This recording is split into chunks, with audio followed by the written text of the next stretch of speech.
All right, let's talk about posters and conferences. Conferences are how researchers disseminate their research. If you have a really exciting thing you're working on and you want other people to know about it, you want people to cite your research, you want people to change the way they do research based off of your research, you go to a conference and you talk about your research. Every single conference in academia is going to have posters and it's going to have talks. It's going to have symposiums and it's going to have workshops. What are all those things? Well, a poster is where you present research through a poster. It may contain usually one experiment, but it may have two or three.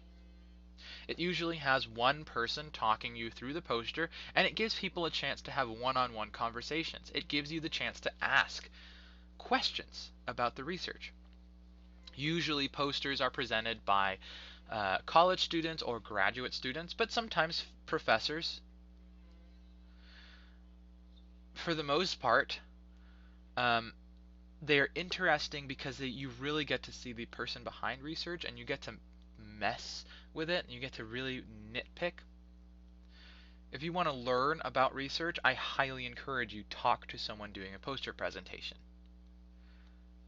Posters are never going to be perfect, right? Because you have to give the same talk over and over and over again, and you want to tailor the talk to whatever person is there for you. And you're going to answer questions on your feet. But they're also never going to be terrible because you can tailor the information to the person you're talking to.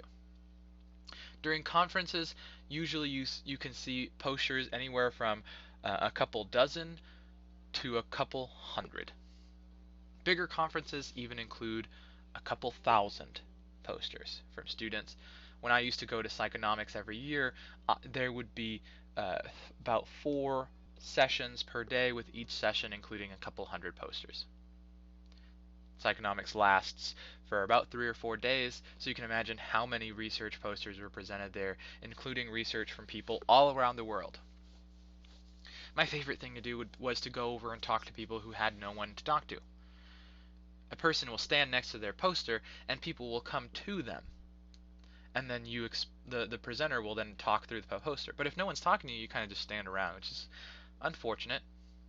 A lot of times people will go through the itinerary of posters, make themselves a list of who they want to talk to, and visit each poster during the presentation time.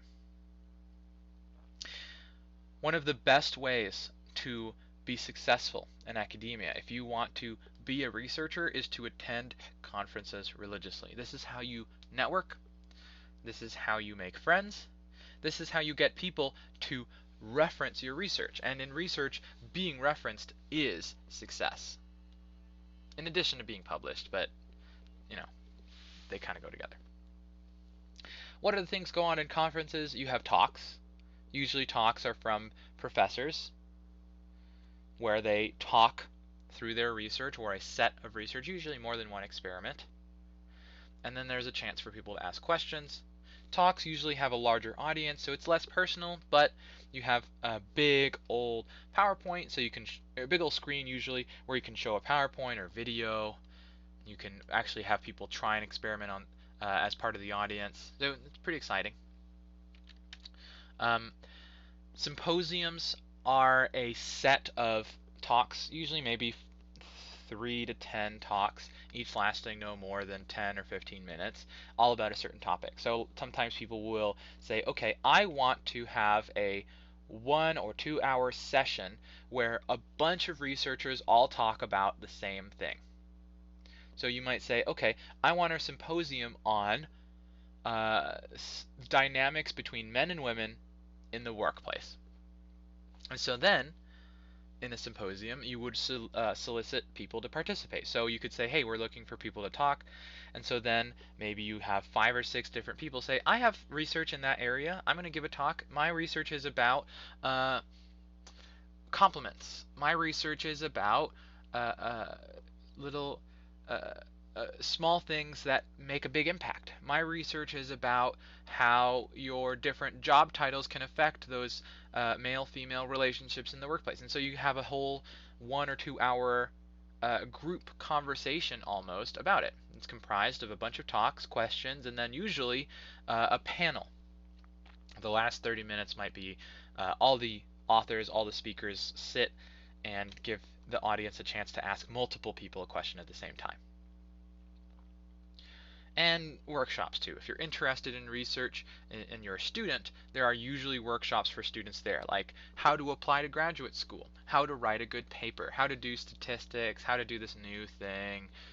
It's a really wonderful place to learn a bunch of stuff. And it's an exciting thing. Conferences can be expensive because they involve travel and because they involve, staying at a hotel, and they can be exhausting. Most conferences go from 8 a.m. to about 5 or 6 p.m. and then you go out to dinner and drinks with other people so you can network. If you want to get hired for a job, a lot of people have their job interviews at conferences because, well, you might as well.